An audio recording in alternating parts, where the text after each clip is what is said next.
When your HP ProBook 640 won't get past the black screen, this video covers the troubleshooting steps that restore normal startup. We will use Windows Recovery, repair system files, and work through practical fixes to get Windows running again.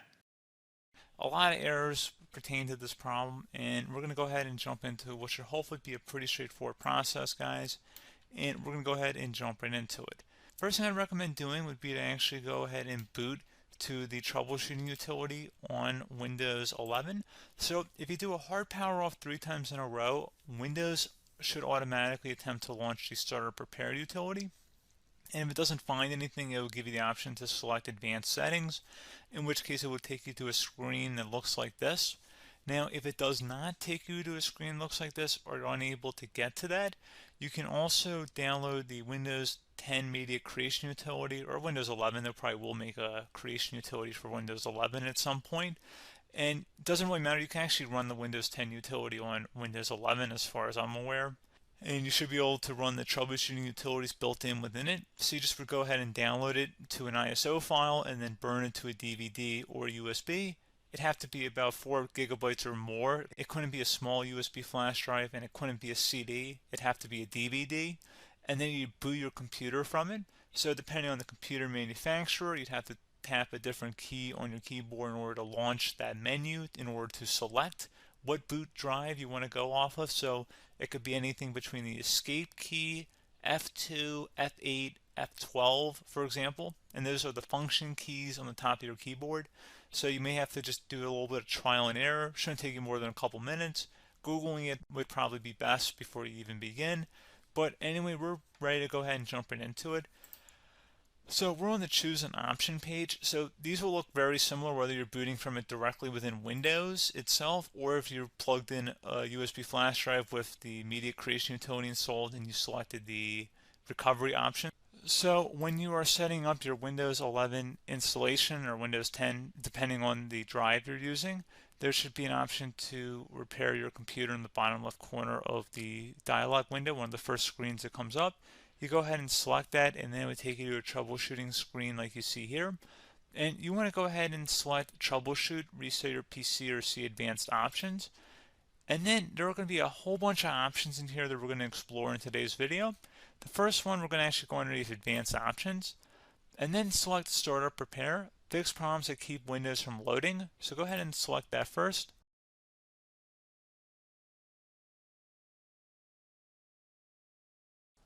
Okay, so you can see it could not repair our PC. That was our first option we could try. Something else, if we go back into advanced options here, and then select troubleshoot, we're going to go underneath advanced options again. You can go ahead and actually access safe mode by selecting startup settings. And then if you select the restart button, you have the option on the screen, select safe mode with networking, which will give you a key on the screen. It'll tell you which key to press to enter that. I believe it's the F7 key. It'll do that for you. I'm not going to go over that in today's tutorial because I don't really want to go into safe mode, but you're more than welcome to attempt that by going into here and then selecting restart. Again, it'll launch another screen. It'll say what key do you want to press, and it'll give you like 7 or 8 different options, and you want to select safe mode with networking. There's also an option for a command prompt too, but that's going to be something we're going to cover later in this video, and we don't even have to go through that in order to access it. So that's why I'm not going to really push for that, because unless you know exactly what's causing the problem, you probably don't need to go into safe mode.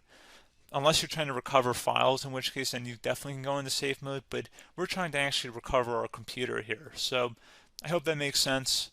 Something else we can also try here as well would be to uninstall updates, remove recently installed quality or feature updates from Windows. So if you go ahead and select that, you can uninstall the latest quality updates, which generally is the more day-to-day updates. Feature updates are the less regularly released ones, like the big ones. I would equate it to service packs in like Windows 7 and Windows Vista and Windows XP. So larger updates that occur once or twice a year at most. And the quality updates are more just a regular update. So probably obviously depend, it'll take longer if you're going to try and uninstall the latest feature update versus quality update. And maybe you don't need to go back that far. So just giving you guys a couple of pointers with that. Something else you can also look at here, and we're going to jump into the command prompt in a little bit, But you can select System Restore, which will use a restore point recorded on your PC to restore Windows. And this is something I would highly recommend here, guys. So select Next. Assuming you have a restore point saved on your computer, you go ahead and select the most recently created one, and you'll select Next, and then you'll select the drive. You shouldn't actually have to select the drive. You can scan for affected programs, but we're going to keep it all default here, and then we're going to select Finish. So once started, System Restore cannot be interrupted. Do you want to continue? I think we're going to select yes. I don't think we have anything better to do on our computer right now, so just give it a moment here to initialize. It will take a couple minutes to run, obviously depending on how large your hard drive is and how much is saved on the System Restore point. So just give it a couple minutes here. Okay, so you can see the system has been restored successfully.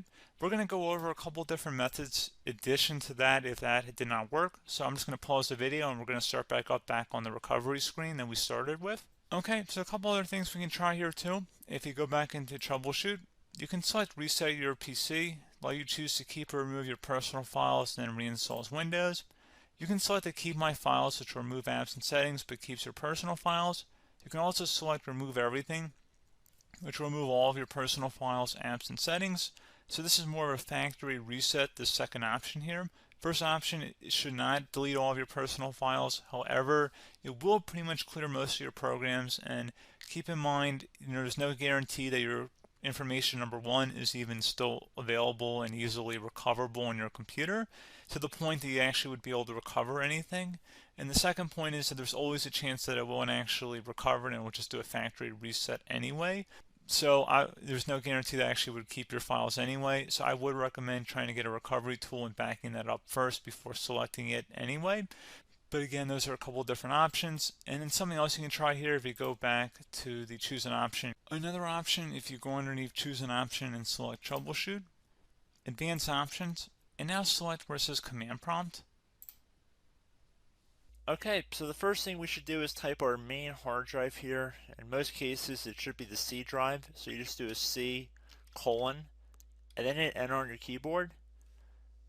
So once you're underneath the C drive, we're going to type in dir and then hit enter on your keyboard. It should have program files, users, and Windows all in there. That's how you know you're in the right directory.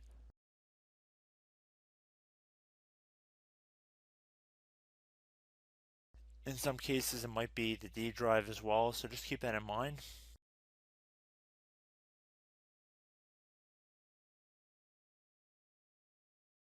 Next thing we're going to do is type in cd space / Windows / system 32 / config,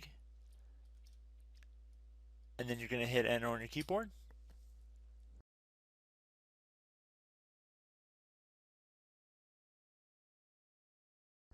So now you're going to type md space backup.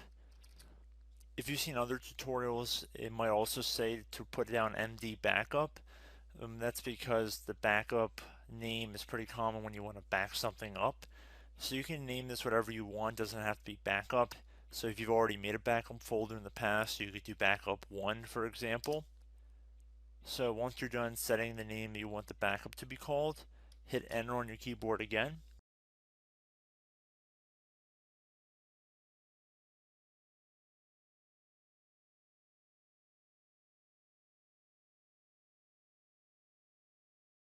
At this point you want to type copy, C-O-P-Y, space, then you want to do the star symbol above the 8 key, then do a period or a dot, whatever you want to call it, then another star sign, and then another space, and then type backup, and then hit enter on your keyboard.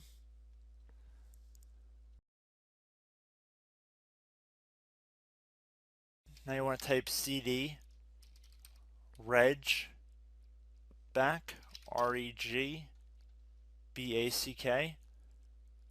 and then hit enter on your keyboard. So now that we are under the reg back, so now you want to type dir again, and then hit enter.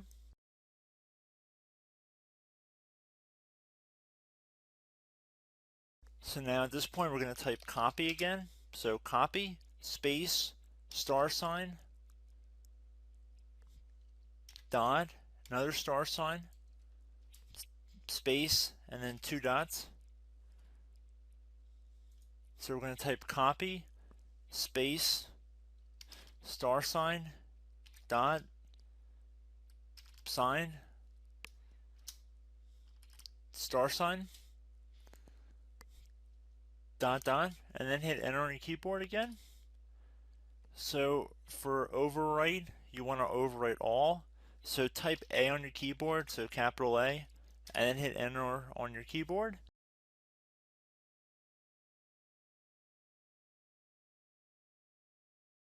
So at this point, you should be good to go. You can close out of the command prompt window, and if you accidentally continue to Windows 10, you should be all set. So I hope one of these 3 or 4 different methods we went through in this tutorial helped you guys out. Again, I'm not sure if you guys heard me earlier, but try to go back into your safe mode if possible and uninstall any programs you know might be conflicting with the Windows startup if you can get into safe mode. So just keep that in mind. Something very simple like that could be blocking up everything. So again, I hope this tutorial helped you guys out, and I will catch you in the next tutorial. Goodbye.